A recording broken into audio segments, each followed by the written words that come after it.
Well, glad that you finally were able to stop by and Yeah. make it here. Yeah, thanks for having me. Everybody, Kristine from K.Flay. Hello. All right, so my first question has got to be, how would you describe your music? Because, I mean, it's got so Yeah. many different elements to it. So how do you describe it? Well, I have trouble describing it, but I think, yeah, I mean, in a broad sense, I feel like it's alternative music. Definitely. Whatever that means. I think there's obviously, I started out kind of in the hip hop world, and that was like my entry point. So I think there's always a current of that running through whatever I do, and for me, like rhythmic things are really interesting. I mean, I think it's just another way to like experiment and add complexity to whatever you're doing. But definitely like this last record, I wouldn't say is like a hip hop record. Nope. Especially if you go to see your show live. Yeah. There's obviously elements of that. Totally. But I don't think that that defines you. Yeah, and I think, I obviously have a lot of like material that I've put out. I've been like, pretty much whenever I finish something, I just put it out, right, for better or worse.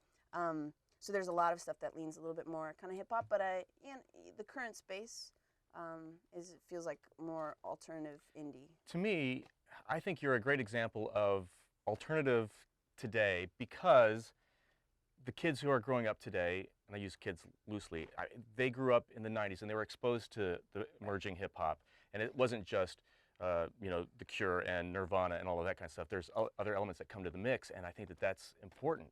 I mean, and I think you have to evolve, and I think that you are that evolution. Yeah, well, thank you. Yeah, you guys agree? Yeah? Totally. So you grew up here. Yes. Wilmette. Yes. So this is like hometown territory for you. Yeah. What was it like growing up? How influential was growing up here to your music? And I mean, I didn't start making music until I left, which is not to say that it didn't have an influence on me, but I think that was just never part of what I did growing up.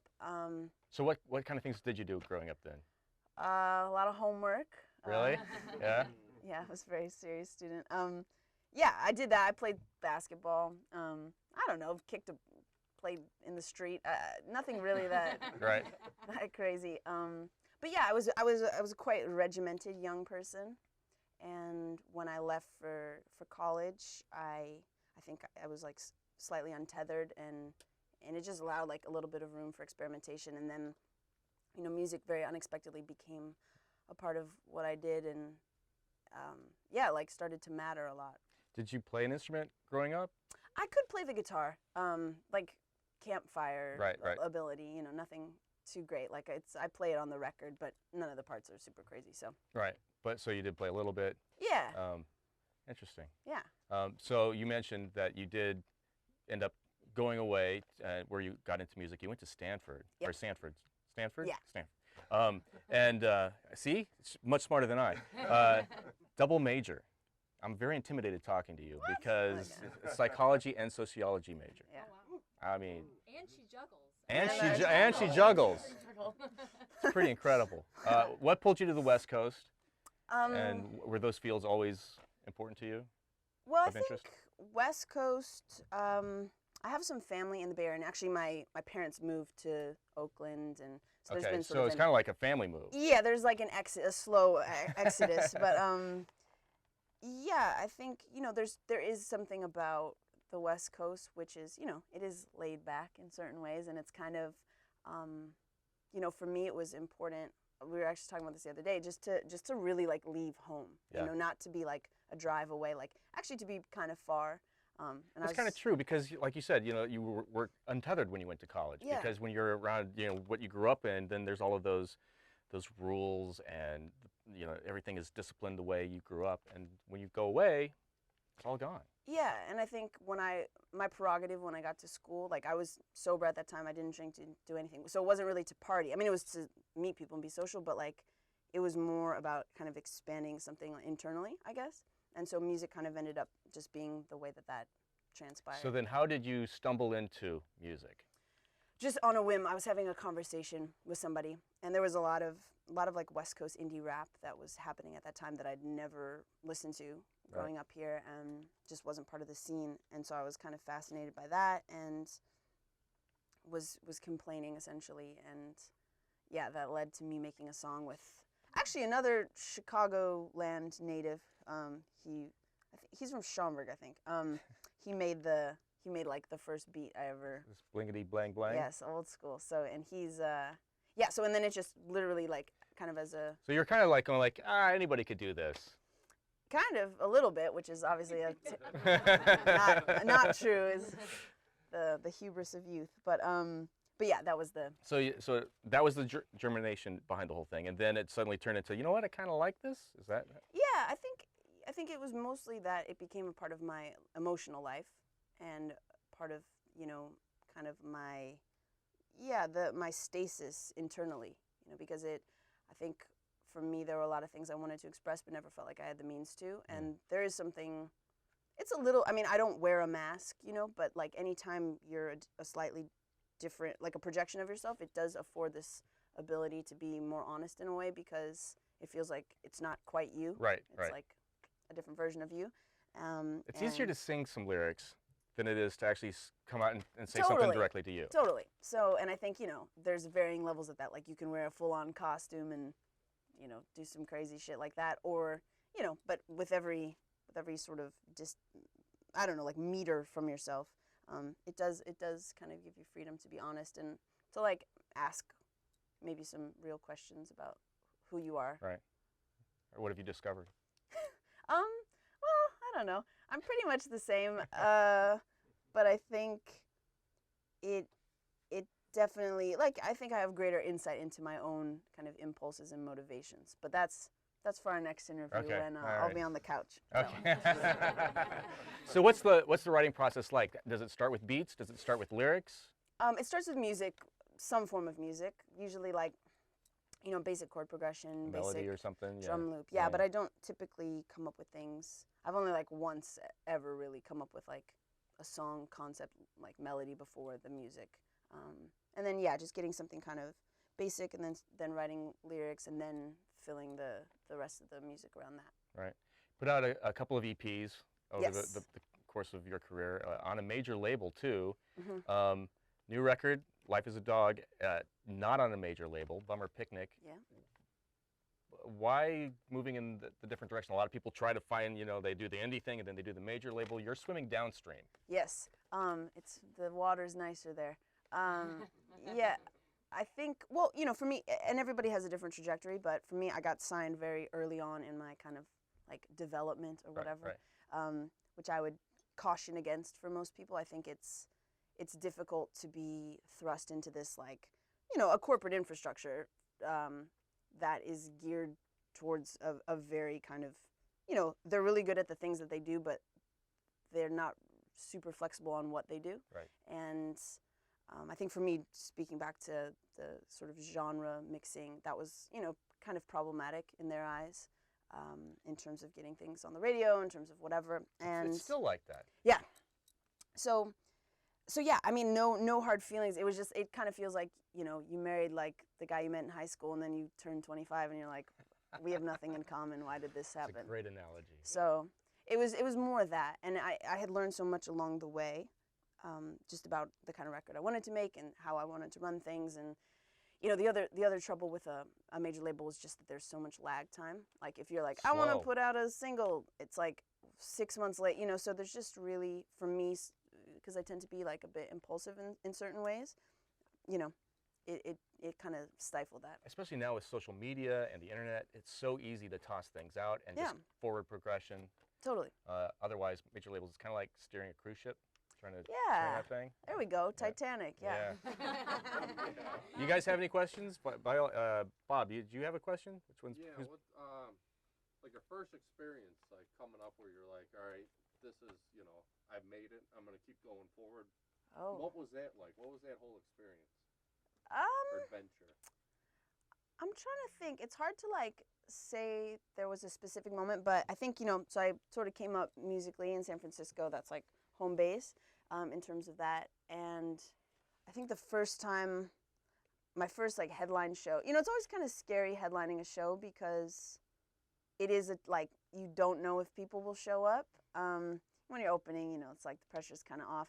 So I think it was my first headline show in San Francisco, and it was yeah, I was just like very concerned as to whether people would come, and it was like people came, I guess, and so that that felt like I was like, okay, I can like stand on my own 2 feet a little bit, like Baby Bird, vibe. So I think that was a moment, and that was probably like 4 years ago when that happened. When I saw the show last year at Shuba's, Oh yeah, hands down one of my favorite shows of the entire year. thank you. I mean, That was it really- was, and I see a lot of shows, but the energy was amazing. I mean, do you remember? That Oh was, yeah, of course. I mean, it was a sold out hometown show. It's like, it set the bar really high for the rest of the year.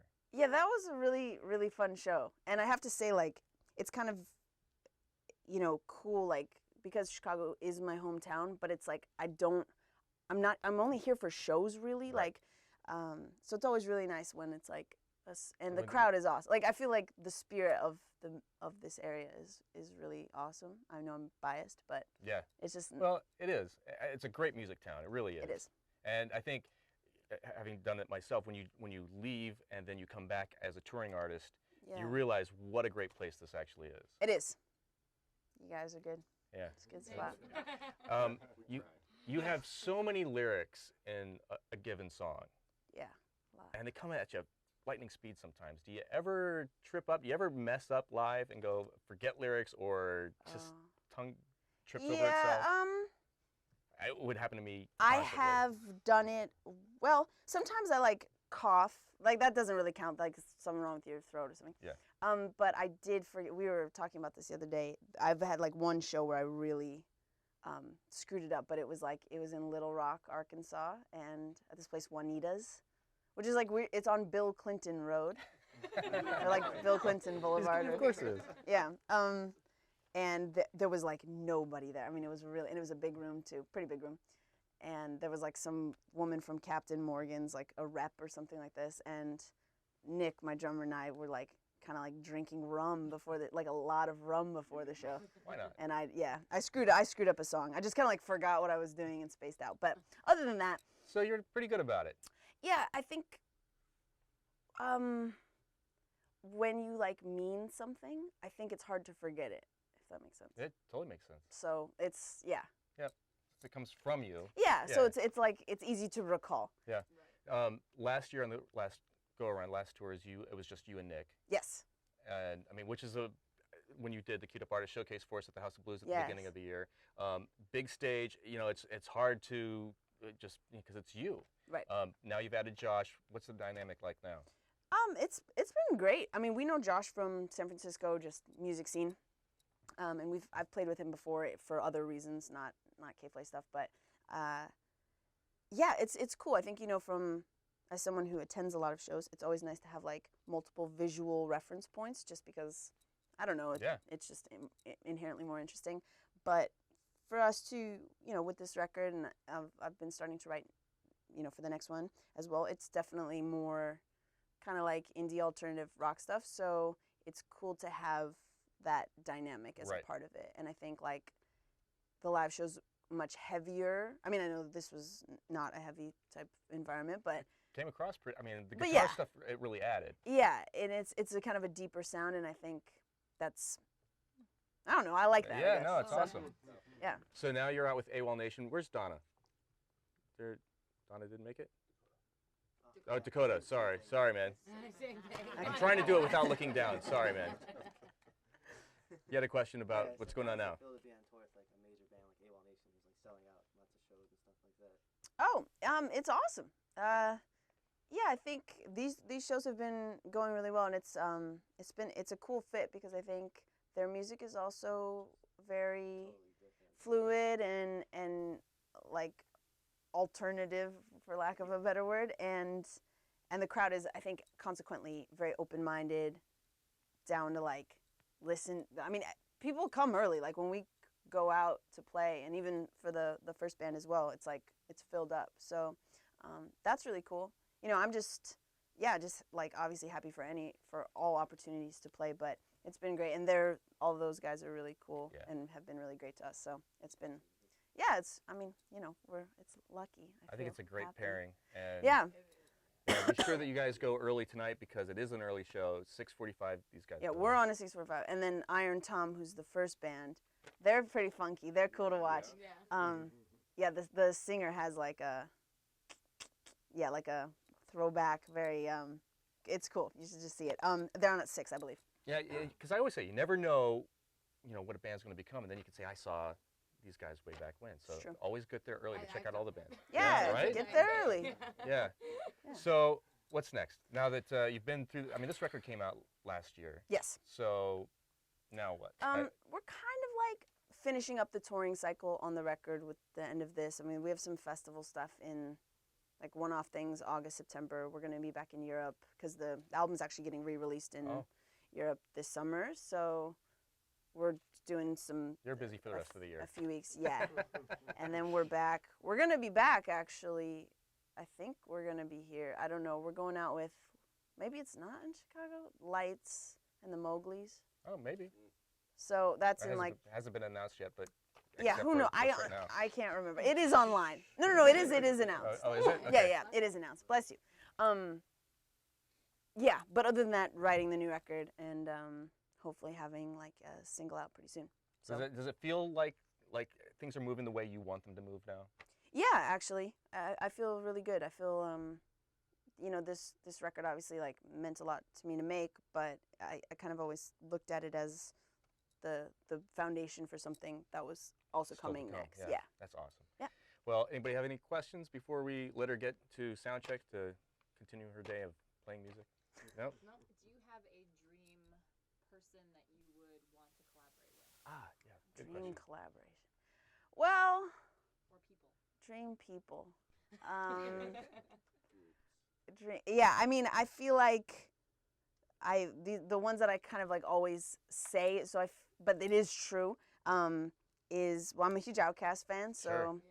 I think that would be really cool. I'm also a huge Metric fan, Ah. so Nice. Maybe get Emily to There do you go. something. Yeah. yeah, play a Toms or something. Yeah. Cool.